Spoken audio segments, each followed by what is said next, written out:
Hey, tech besties, welcome or welcome back to kaetalkstech. I'm kaetalkstech. What you see on the screen is my session-based consulting service.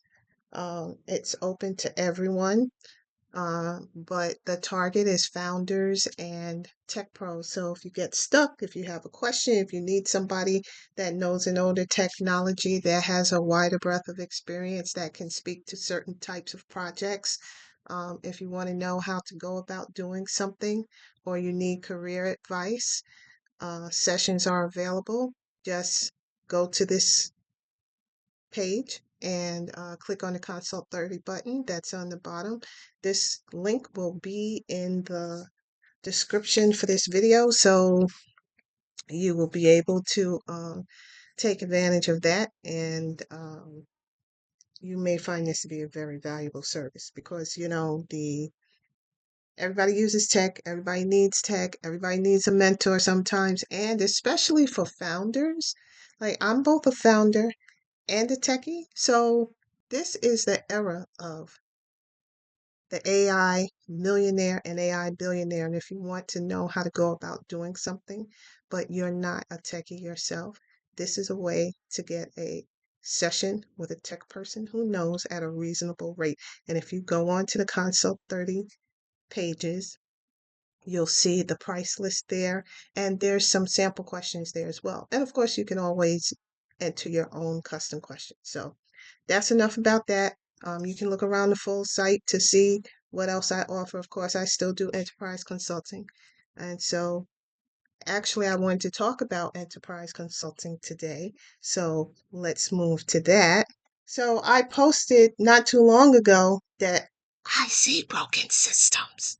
And I still see those broken systems. And the most broken system of all is IT consulting.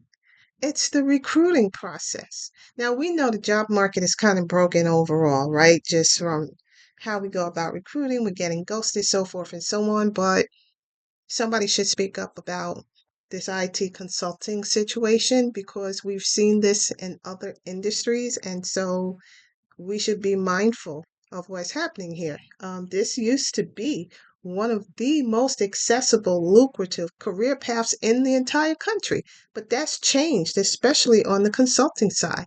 Today, most IT consulting roles are controlled by a handful of large firms, which often means subcontracting through layers to get to the end client. And of course, every layer takes a cut. So I commonly see situations where the consultant doing the work ends up earning less than 50% of the actual bill rate. Payment terms have gotten worse too. I've recently seen firms asking W-2 employees with no benefits or low benefits to accept a 45-day pay cycle. Who pays their employees once every 45 days? That's ridiculous. Um, the norm is biweekly or twice a month pay, and some firms even offer pay weekly payments, but if an employer needs 45 days to pay you for work you've already done, that tells you something about their model and their cash flow, and I would suggest that you run. Now, before I move on, I just want to make a note for the C-level folks that might be watching this or might be hearing about this.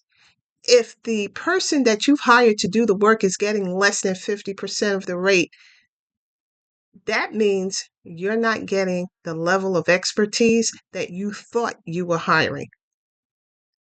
Okay, so then there's the recruiting process itself. Volume submissions overfit. They want to submit your resume, whether it's a real match or not, because they're being judged on how many submissions they make, not the number of placements they make. Recruiters admit the rate is too low, but they want you to take it anyway. They want you to do blind submissions with no client name disclosed, but you're asked to promise exclusivity. If I don't know who the client is, how can I promise that I haven't submitted my resume with someone else going to the same client? And then there's those AI driven cold calls where the AI recruiter just calls you out of the blue, gives you the name or the title for the job, and says, "Tell me about your most relevant recent work." I can't tell you that because I don't know what the job description is. People make up job descriptions in tech on the fly, and they change what that job description normally means. Lately, it's been smushing multiple roles together. So, none of this is about candidates not being good enough. It's a broken matching system that optimizes for throughput and not fit. And then again, the translation for the C suite, you're not getting the talent you're paying for.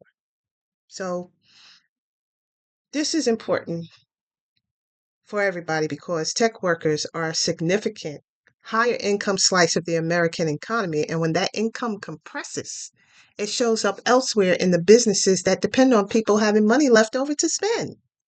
You've seen Macy's, Walgreens, Red Lobster, Bahama Breeze going out of business, closing stores, reducing their footprint in the economy. I know that I've kept several of these open single handedly.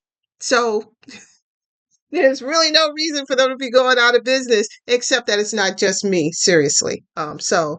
And unfortunately, the list is getting longer.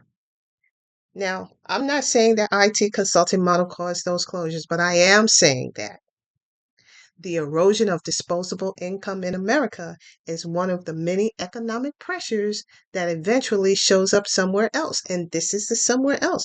Bahama Breeze is gone. Red Lobster is battling. Walgreens just announced they're closing stores this week. Now, I still love this field and I'm excellent at it. But it's still worth naming what's actually happening in it. It's been going on for a long time and it's only getting worse.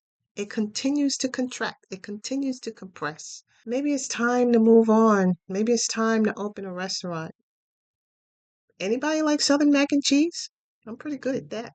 Anywho, like, subscribe, share. Tell me what you think, comment. And I will see you soon when we will continue to talk tech. Bye.